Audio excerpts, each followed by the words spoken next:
On va regarder ce qui se profile dans les prochains jours et notamment cette déclaration de revenus. Nous sommes le 3 avril, ça ouvre dans 10 jours pile. On sera le 13 avril et il faudra commencer à déclarer ses revenus, bien sûr les revenus pour l'année fiscale 2022. Alors ça concerne les revenus, les salaires entre autres, mais ça concerne aussi les revenus qui sont tirés des crypto-monnaies. Quels sont les points à savoir sur ce sujet aujourd'hui, Pauline ? Alors déjà, il y a peut-être trois essentiels à savoir pour cette déclaration des revenus sur les crypto-monnaies en 2023.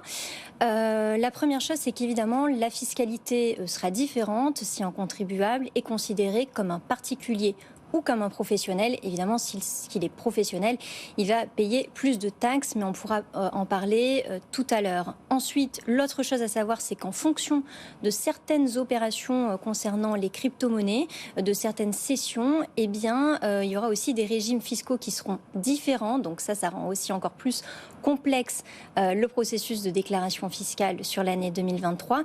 Et puis aussi, le régime fiscal au cours de l'année 2023, il a un tout petit peu aussi évolué. Donc, on a aussi fait un guide pour expliquer ce qui change cette année ou ce qui devra changer en 2024 pour les contribuables. Voilà, c'est un peu déjà les trois basiques à savoir sur la déclaration. Guide que l'on retrouve bien sûr sur le site de bfmbusiness.fr, mais là en l'occurrence on va regarder ce qui se passe pour l'année fiscale 2022, puisque là ça sera les revenus 2022. Imaginons que je détiens des cryptos, que faut-il déclarer dans cette déclaration ? Alors, si un contribuable détient des crypto-monnaies sur une plateforme, déjà ce qu'il faut savoir, c'est que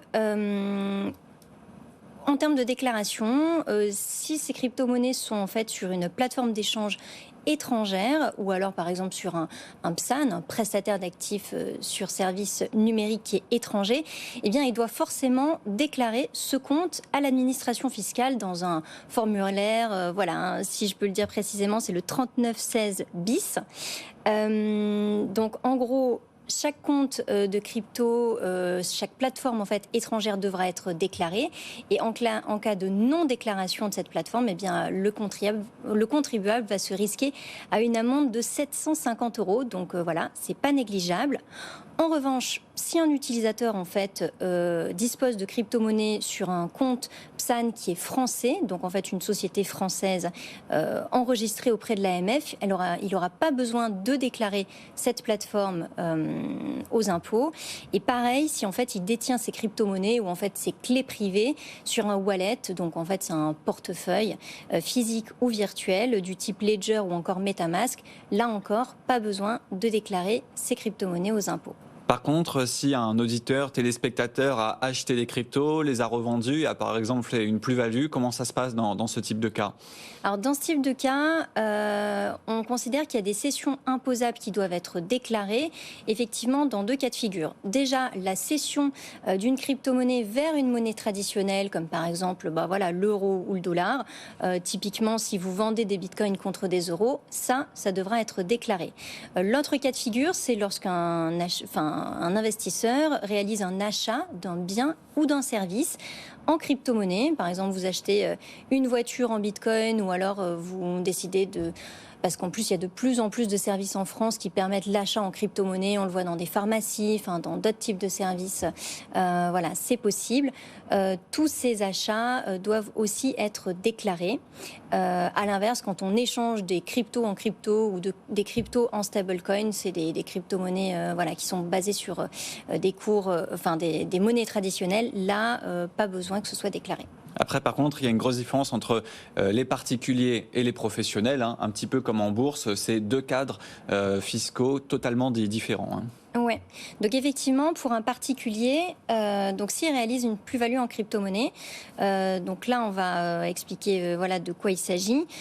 Si la totalité en fait des cessions imposables dont on a parlé juste à présent est supérieure à 305 € sur l'année, ces cessions en fait sont soumises au prélèvement forfaitaire unique, donc à cette fameuse flat tax de 30%, soit 12,8% d'impôts et 17,2% de prélèvements sociaux.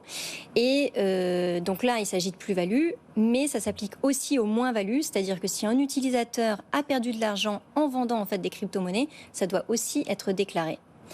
Et en fait, il y a un calcul spécifique pour les opérations en crypto-monnaie en fait, qui sont effectuées au cours de l'année, qui doit être fait pour chaque session, donc chaque opération, ce qui fait que voilà, le calcul doit être fait à chaque fois et ça rend la procédure assez compliquée. On a mis le calcul en fait sur le site, enfin la formule, parce que c'est assez complexe et que chaque utilisateur pourra la retrouver en ligne. Donc ce calcul doit être fait effectivement pour chaque session, chaque opération. Et au besoin, évidemment, les utilisateurs peuvent demander l'aide de particuliers, d'avocats fiscalistes, etc. Bien sûr, donc ça, bien sûr, on retrouve tous les détails sur le site de BFM Business, sur l'article que vous avez rédigé. Et donc pour l'instant, ce qui concerne les revenus 2022, c'est la flat tax, comme sur un compte titre, c'est 30%. Là, on a parlé d'un cas d'un auditeur, téléspectateur, qui n'a pas d'entreprise, qui n'est pas sur un profil de trader, par exemple, à titre compte propre. Par exemple, là, si on change de profil et qu'on se tourne plutôt sur un profil professionnel. Alors, sur les profils professionnels, ce qu'on sait, c'est que les gains des traders professionnels, à partir donc de 2024, seront imposables au titre des bénéfices non commerciaux, donc des BNC. Et jusqu'à présent, donc si on prend vraiment la déclaration sur les revenus 2022, donc la déclaration 2023 sur les revenus 2022, eh bien, ils seront imposés au titre des bénéfices industriels commerciaux, donc du BIC, où le montant en fait d'imposition peut aller jusqu'à 66%. Donc voilà, à titre de comparaison, les professionnels, ça peut être imposé jusqu'à 66% et les particuliers, ça relève de la flat tax, donc des 30%. Des 30%. On retrouve bien sûr tous les détails sur le site de bfmbusiness.fr car c'est pas évident la fiscalité. Et merci Pauline de nous avoir décrypté un petit peu tous les enjeux